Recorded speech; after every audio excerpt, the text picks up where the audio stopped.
If you were wondering what white privilege looks like, this is an example. I'm Argavan, I'm a physician, and I've made multiple videos about Nurse Lucy Letby in the UK, who was convicted recently of murdering 7 newborns and attempting to murder 6 more. One of the things I've said in a couple of different videos is that part of the reason she got away with this is because of how she looks. She's a white woman with blonde hair and blue eyes.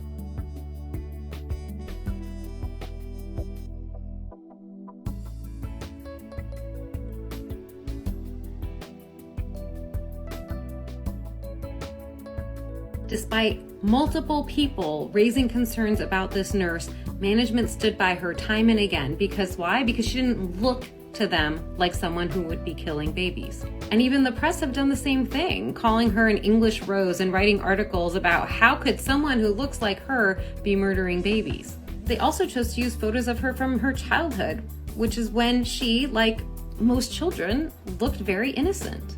And if you have followed the trial to any extent and have seen or read about what happened to these babies and the way that they were murdered, if you are still sitting there wondering if she did it, you're only doing that because she looks like you. Because you too can't imagine that a white woman who looks like her would be killing babies. And that is white privilege. And I would bet my life that if Lucy Letby had been a woman of color, the very same people who were trying to defend her would be calling for the most severe possible penalties. In this video, I want to cover the infamous Lucy Letby. First of all, I do not want to stipulate whether I think she's innocent or whether she's guilty. It's not my contention. I don't want to be emotional about it, because either because she's a white woman, because she's blonde, happen to be attractive.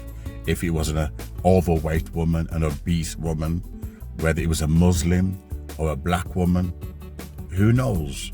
Maybe situations like this could alter people's opinion. And I'll tell you why. There are many cases where, let's say, black women, not only in America, but in Britain, but mostly in America, who have been convicted of crimes, and you know full well they didn't do it. 30 years later, and there's one case in America at the moment where they says they weren't guilty. They had all the forensic evidence, all the DNA, so we stipulate there's no way they could have done it. It's the same thing with many black guys. But still, the system just closes their eyes. They're not interested because it's people of color. Can you imagine if Lucy Letby was either a Muslim or a black woman? Even on Amazon, there's someone already writing a book.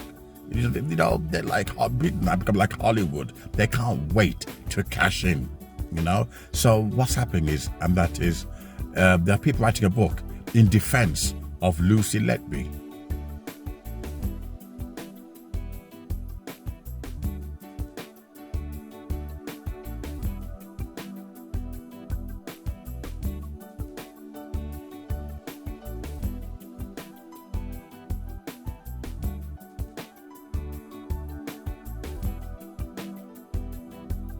No doubt, someone that fits her race, who finds it it's virtually impossible, that someone like Lucy Letby could be guilty.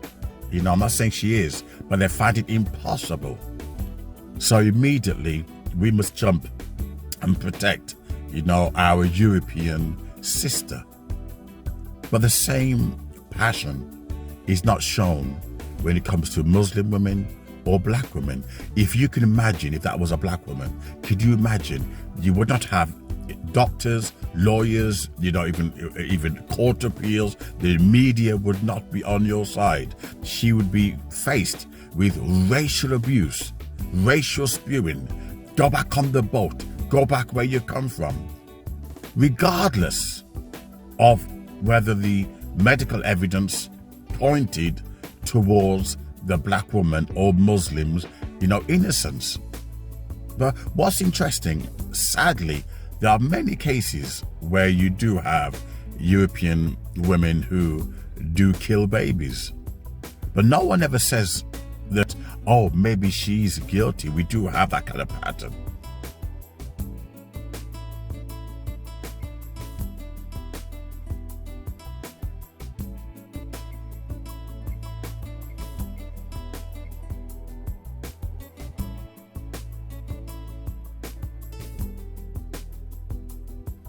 If it was black women that have a history of killing babies or Muslims, immediately they would argue, well, here's a pattern.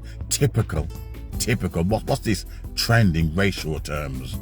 You know, there's one word they keep using. Typical, what do you expect? But that same level of scrutiny does not apply when it comes to the far right and how they protect their own. GMTV News would jump on it if it was a black woman or a Muslim that was in the same predicament as Lucy Letby.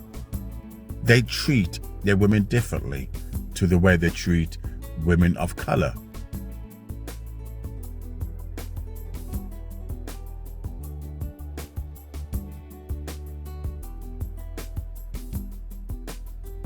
I'm not saying whether I believe whether she's innocent or not. I have not been following it, objectively and with a non-biased eye. I've not been following it at all, and I would love to, read upon it and look at it from objective position, to find out why so many people are jumping to her defense. But yet, was it not, if it was a Muslim or black woman that was Lucy Letby, how many? There'd be a race war now. It's almost like people of color have got to tread carefully now. Tread carefully. You're not allowed to be human. You're not allowed to make mistakes. I'm not talking about harming babies. I'm talking about even shoplifting, whatever. You're not allowed to do that because you bring down the whole entire race. Deport them. Typical foreigners, doctors, lawyers, engineers. That's a term they use. Future doctors, future lawyers. But it's interesting, when you see cases like these, that, immediately they start to wave the biased flag shagging, agenda. She's innocent because she's white. And all of a sudden, let's for argument's sake say she was guilty. I'm not saying she is, but let's for argument's sake say she is. What about all the white babies, quote unquote, for legal purposes, that she allegedly killed? What about their voices? This is what happens with racism. You become so sick. You fail to give voice to the victims. And that's why racism like this is inconsistent, illogical.